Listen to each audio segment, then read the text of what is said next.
Morning guys, এখনো good morning হয়নি তো এখন বাজে 5টা বাজতে যায় ভোরবেলা। আজকের তোমরা জানোই আজকে মহালয়া, তো আজকের আমরা নদীতে স্নান করতে যাব। তার ভিডিওটা আমি সূর্য ওঠা থেকে নদীতে স্নান করা পর্যন্ত ব্লগটা দেব। তাহলে চলো যাওয়া যাক। আর বাইরের একটু ওয়েদারটা দেখিয়ে দিচ্ছি। এই ব্যাগটায় আছে আমার জামা প্যান্ট, তো স্নান করে পরার জন্য, আর কিছু ফুল আর বেলপাতা আর পয়সা আছে। তাহলে চলো নদীর পাড়ে যাওয়া যাক। একবার বাইরের ওয়েদারটা দেখো, অন্ধকার। দেখো তোমরা একবার, দেখতে পাচ্ছ পুরো অন্ধকার। যেতে চলেছি, তাহলে চলো যাওয়া যাক।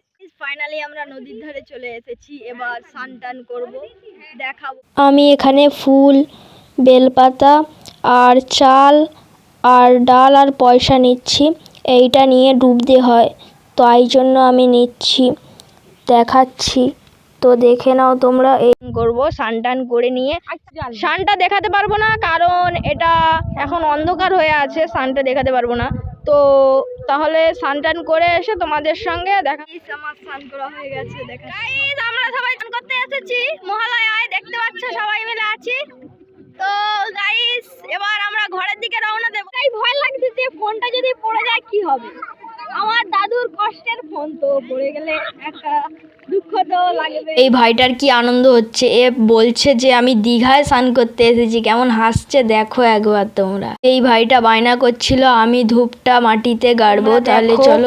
কত মেঘ লেগেছে আকাশে, এবার মনে হচ্ছে মহিষাসুর জেগে উঠেছে, এবার দুর্গার সঙ্গে যুদ্ধ শুরু হবে। তোমাদের ভাবলাম একটু ভালো করে দেখাই আকাশে কত মেঘ লেগেছে। মানে মেঘের সঙ্গে সঙ্গে এমন ঝোড়ো হাওয়া বইছে না, পুরো গাটাকে যেন শীতল করে দিয়ে চলে যাচ্ছে, পুরো জীবনটাকে ঠান্ডা করে দিয়ে চলে যাচ্ছে, এমন মনে হচ্ছে, অনুভূতি হচ্ছে আর কি। সদস্য নেমে গেল, কারণ এটা ওনাদের বাড়ি। আমি আর আমার পিসি আর অনেক সবাই গেছিলাম স্নান করতে মহালয়ার। তাহলে চলো এবার বাড়ির দিকে যাওয়া যাক। খবরে বলেই দিয়েছিল মহালয়ার দিন থেকে বৃষ্টি হবে, তো বৃষ্টি হয়নি, হাওয়া শুরু হয়ে গেছে। এবার বৃষ্টি পড়ছে গুড়ি গুড়ি, ঠিক আছে। তাহলে চলো এবার বাড়ি গিয়ে তোমাদের সঙ্গে দেখা। লিটারালি আমাদের এদিকে প্রচন্ড পরিমাণে বৃষ্টি হচ্ছে। গাইস, বাড়ি চলে এসেছি। এই ভিডিওটা ভালো লাগলে লাইক।